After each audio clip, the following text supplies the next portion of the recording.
In Revenge of the Sith, we see the most monumental change when Anakin chops Mace Windu's arm off and turns to the dark side of the Force.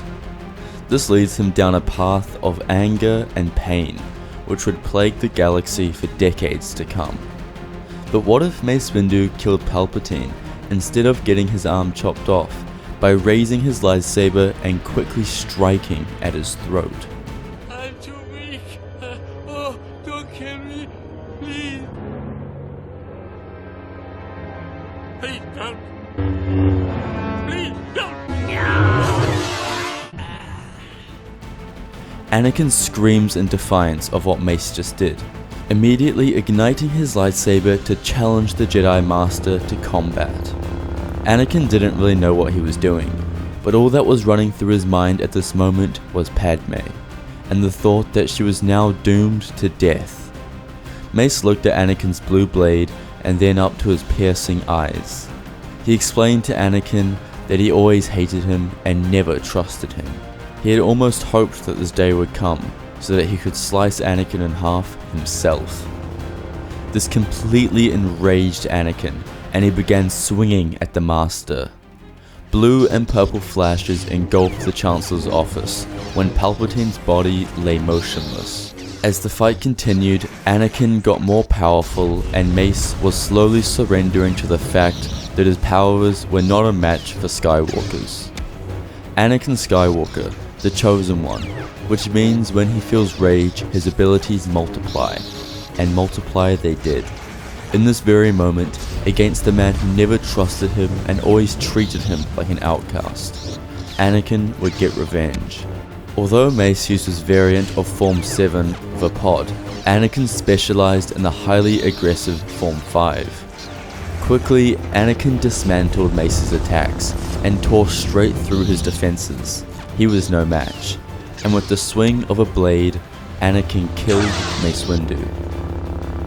Anakin left and went home that night, but he knew he would have to leave.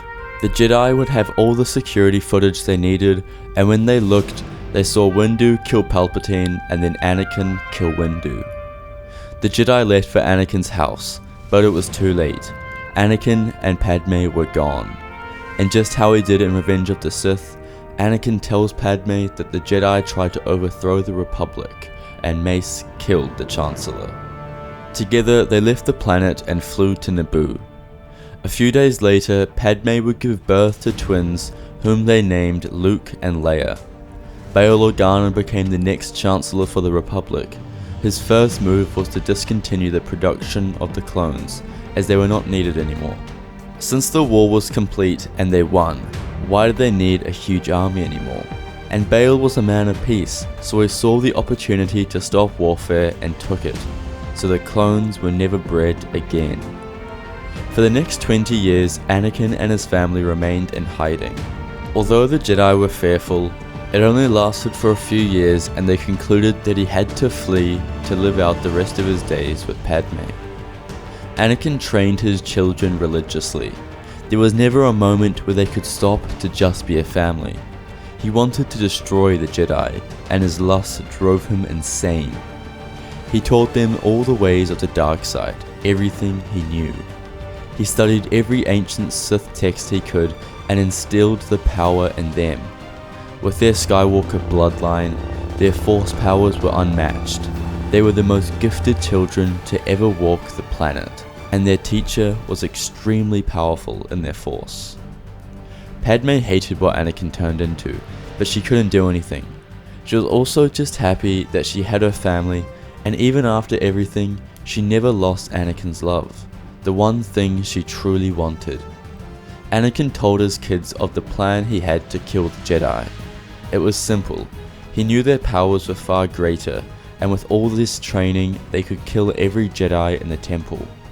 So they made their preparations and left that night.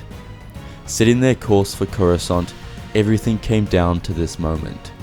Years of training and preparation led to this. As they landed, they had their target in sight. Anakin, Luke, and Leia approached the Jedi Temple.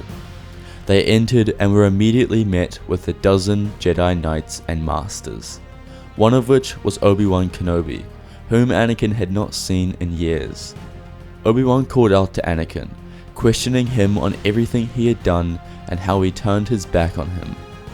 But Anakin had not a shred of light left in him anymore. He completely believed everything he was saying. He truly believed that the Jedi deserved to die.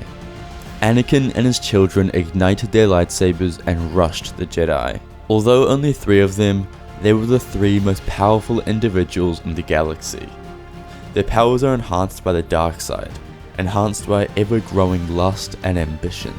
Quickly they began slicing through the Jedi. No one could ever compare to their power, especially the lower-ranked Jedi who didn't even match one swing of the blade. Yoda was astonished with the relentless strength Anakin had gained. Anakin's powers were unmatched compared to anyone in the room. Whilst dueling 3 highly trained Jedi Masters, he still found the time to force choke 6 knights into the air, snapping their necks. He used the Force to pull the lightsabers from the bodies and thrust them into the next, killing even more Jedi in the process. Anakin was proud of his children. They were ruthless. All they did was kill. They had never met any of these people before, although had heard lots of stories, many of which were glorified by Anakin to paint an even darker image of the Jedi in their minds, similar to what Palpatine did to Darth Maul decades earlier. As their fighting continued, Luke and Leia slaughtered more Jedi. However, when Luke looked to his left, he saw a small blur of green as Master Yoda rushed him. Bouncing all over the place, leaping from object to object, he startled Luke. Although his dark side powers and Skywalker blood were strong, they were no match for the experienced Grand Master of the Jedi Order. Luke lost his balance and Yoda pierced him through the chest with his lightsaber, killing him. Leia immediately screamed when hearing this, which caused Anakin to look over too. Rage consumed them both as Anakin let out the largest Force scream ever dealt in history, which shattered the bones of over 50 Jedi in an instant. Anakin immediately targeted Yoda, using all his powers he had learned over the last 40 years of his life. Yoda was outmatched, and he knew it himself, but he wouldn't cower in the face of death, so he fought. He fought for as long as he could until it was too much for the 900-year-old body. Anakin swung his blade and killed the Grand Master. Death for the rest of the Jedi came soon. Obi-Wan fell to Anakin's blade much to his liking. It was something he had dreamed about for years. Leia and Anakin were far too powerful, and even though Luke was gone, there was nobody who posed a single threat to their lives after Yoda's death. The Skywalkers took over the Jedi Temple that night. Thousands of bodies lay dead on the ground as Anakin went up to the High Jedi Council chambers and sat in their seats, mocking them for all the mistrust they placed upon them, mocking them for the day they didn't grant him the rank of Master. The Skywalker family ascended. Padme flew to Coruscant to witness the horrors of his son's death, but Anakin assured her that everything would be okay. Anakin's plan of taking over the galaxy immediately began. There was no use for a Chancellor anymore, so he killed him. None could oppose his rule. He grew so powerful in the dark side that he could sense any unwanted thoughts in people from across planets. The second someone even thought to themselves that he was a bad ruler, he would snap their necks. For 20 more years, Anakin ruled in fear. He had created the largest empire to ever exist in the history of the galaxy. The lost Jedi who were off-world during the Purge couldn't do anything to oppose him. They would simply die, as many did for trying. Leia would eventually overthrow her father as he grew older, taking the helm as Empress of the galaxy for decades more to come. The Skywalkers became the most powerful family to ever walk the galaxy, and everyone knew it. Thank you all so much for watching today's video. I hope you enjoyed it. Leave your thoughts in the comments below, as well as comment any other video ideas you would like to see in the future.